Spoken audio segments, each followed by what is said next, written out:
லலிதாவின் மிக குறைந்த சேதாரம், அதற்கான 1 கோடி சேலஞ்ச். கனவா நிஜமா? ப்ரூவ் பண்ணனும். கால்குலா டிசைனுக்கு எவ்வளவு வேஸ்டேஜ்?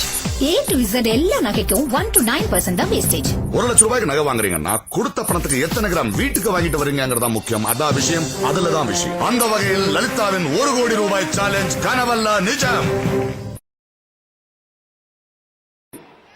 ஐயா நீண்டோடி வாழணும். இப்படிப்பட்ட முதலமைச்சலாம் இருக்கும் போது நான் மேட்டுக்கு வர்றேன். நேற்று முந்தானது ஒருத்தன் கட்சியை ஆரம்பிச்சுட்டு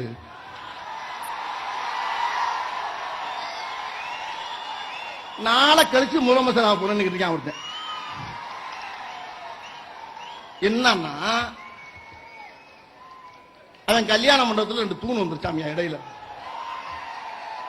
அதுக்கு ஒரு கட்சியை ஆரம்பிச்சு நான் அடுத்த முதலமைச்சர் சொல்லிட்டு வாழ்ந்துக்கிட்டு இருக்கான். என் நேரம் ஃபுல்லா தண்ணியை போட்டுச்சு. மூதவின் தண்ணி போடுது. முதலமைச்சர் நான் கேட்கிறேன், முதலமைச்சருங்கிற சீட்டு என்ன மியூசிக்கல் சேராது? அந்த சீட் என்ன சாதாரண சீட்டாது? அவ எவ்வளவு பெரிய 70 ஆண்டு காலத்துடைய உழைப்பாளி. எத்தனை தலைவர்களோடு சேர்ந்து பாடுபட்டு ஜெயிலுக்கெல்லாம் போய் போராட்டம் நடத்தி மக்கள் 5 முறையா வந்து ஆண்டு நாட்டாண்டு 6வது முறை ஆடுற அளவுக்கு மக்களுக்கு திட்டங்கள் அள்ளி பேச மேதைகள் அவங்களாம். எவ்வளவு பெரிய தலைவர்கள் அவருங்க. நீ உன் மண்டபத்தில் மட்டும் 2 தூண் வந்ததுக்காண்டி உடனே கட்சி ஆரம்பிச்சு நான் முதலமைச்சர். நீ முதலமைச்சர்னா நான் பிரதமர். ஐயா தப்பா நினைக்கிறாங்க. நீ முதலமைச்சர்னா நான் பிரதமர். நீ பிரதமர்னா நான் ஜனாதிபதி. ஆக்க இல்ல ஐயா தப்பா நினைக்கிறாங்க. நீ முதலமைச்சர்னா நான் பிரதமர். நீ பிரதமர் சொன்னா நான் ஜனாதிபதி. நீ ஜனாதிபதி சொன்னா நான் ஒபாமா. என்ன பேச்சு பேசுறீங்க? தண்ணியா போட்டா என்னவெல்லாம் பேசமா? ஒருத்தன் கேட்டாரு என்ன,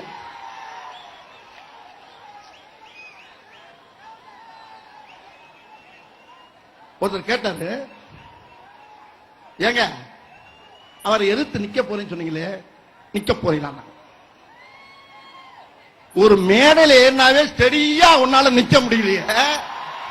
இந்த ஆளை போய் நான் ஏத்துனா எனக்கு தாங்க கேவலம்.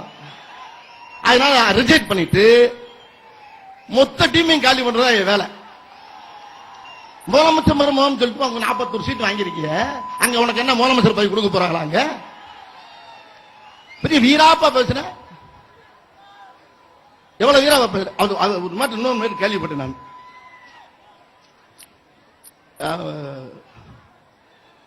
அந்த கட்சி பேர் கூட வாயிலே வர மாட்டேங்க. நாக்கு முக்காவா மூக்கு முக்காவா இன்னும் தேக்கு முக்கா சொல்றாங்க. அந்த கட்சி ஆபீஸ்ல கூட்டணி சேர்றதுக்கு முன்னால போய் கேட்டிருக்காங்க. பத்திரிகையாளர் கேட்டிருக்காங்க. என்ன கேட்கிறாங்க?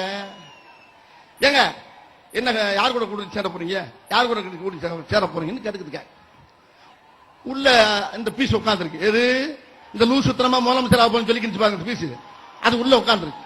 உள்ள இருந்து ஒருத்தன் வர்றான் வெளியே. இல்ல என்னங்க பேச்சுவார்த்தை யார் கூட கூட்டணி சேர போய் கேட்கிறான். அவன் சொல்றான், உள்ள இருந்து வர்றவன் இப்பதான் முதல் ரவுண்டு முடிஞ்சிருக்குன்றான்.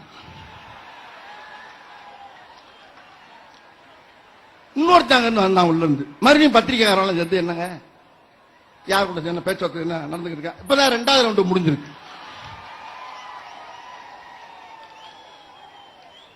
இன்னொருத்த வந்தான், என்னங்க 3வது ரவுண்ட் போய்கிட்டு இருக்கு.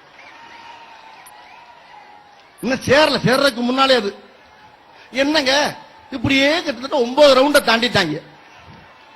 அப்ப பத்திரிகைக்காரர் ஒருத்தர் கேட்டாரு, ஏப்பா பேச்சுவார்த்தைங்கிறது 3 ரவுண்டு தானே, அது என்ன 9 ரவுண்ட தாண்டி போய்கிட்டு இருக்குன்னு கேட்டான்.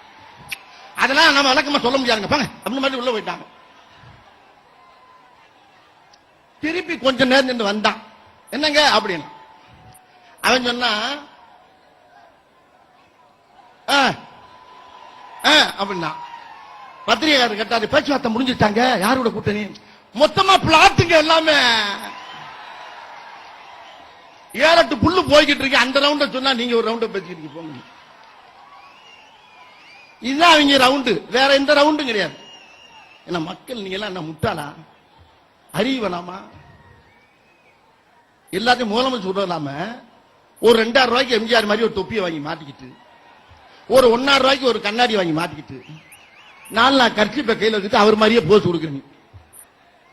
வெக்கமா இல்ல? கூச்ச நச்சம் இல்ல உனக்கு? என்னையா அது? ஸ்கூல்ல இந்த மாறு வேஷத்துக்கு தான் அந்த பிள்ளைய போடும். பாரதியார் மாதிரி, எம்ஜிஆர் மாதிரி, ஐயா மாதிரி அப்படின்னு. அதுக்கு போடுற விஷத்தை நீ வெக்கம் இல்லாம ரோட்ல போட்டுக்கிட்டு நான் கூட்டணி, நான் முதலமைச்சர், நான் இன்னொரு கருப்பு எம்ஜிஆர். இப்ப நான் சொல்றேன், நான் கருப்பு நேரு. ஓ, நான் கருப்பு நேரியா? நான் கருப்பு நேர்ந்து போய் சோனியா காந்தி அம்மாட்ட போய் அம்மா சீட்டுக்குள்ள விளக்கமாத்த கொண்டு அடிக்காது. இப்படி அறிவு வேணாம் நம்மளுக்கு? நம்ம கருப்பு எம்ஜிஆர் சொல்லலாமா? அவர் யாரு? ஐயாவுடைய நண்பர் தான். நான் அவருக்கு ரசிகன். கலைஞர் ஐயாவுக்கு அவர் நண்பர். அவருக்கே கோபம் வரும். ஏன் இப்படி பேசுறாங்க?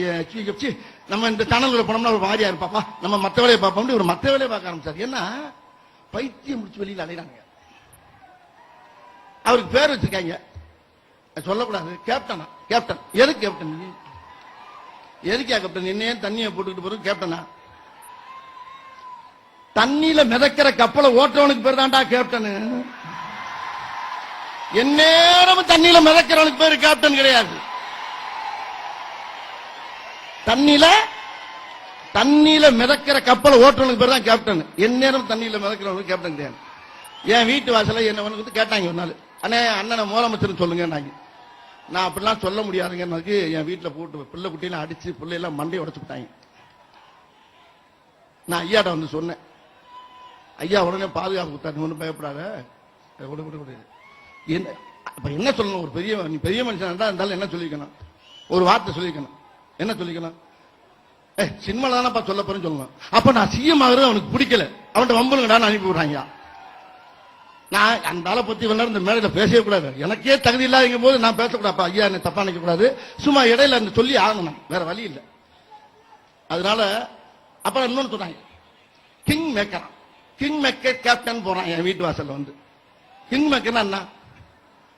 அடுத்தவங்களை பதவியில உட்கார வச்சு அழகு பார்க்கிறாரு பாருங்க ஐயா கலைஞர் அவர்கள். இவர் தான் கிங் மேக்கர். நீ ட்ரிங்க் மேக்கர். நீ சொல்ற, அந்த ஆள் சொல்றாரு, கலைஞர் நான் மறுஜென்மம் எடுக்க மாட்டேன். பிரம்மனா நீ? எவ்வளவு பெரிய தலைமை அவர், எவ்வளவு பெரிய ஆள் அவர். ஒரு வீட்டுக்கு ஒரு பெரிய மனுஷன், ஒரு வீட்டுக்கு ஒரு பெரிய மனுஷன் இருந்தாவே நம்ம அவங்க நம்பி விட்டுட்டு வெளியே போவோம். ஐயோ ஆத்தா பாத்துக்க, அவர் வீட்டுக்கு பெரிய மனுஷன் இருந்தாவே நம்ம அந்த வீட்டுக்கு பாதுகாப்பாக்கும். ஒரு நாட்டுக்கே பெரும் தலைவர் அவரு. அவரை அழிப்பேன் ஒழிப்பேன் நீ சொன்னேன்னா அந்த மக்கள் நல்லா சொல்லிவிட்டேன். அந்த ஆளுக்கு ஓட்டுக்கிட்டு போட்டு ஓட்டை ஆக்கிறாருங்க. அந்த ஆளுக்கு ஓட்டு போறது யானை தான் தலையில மண்ணள்ளி போடுற மாதிரி. அது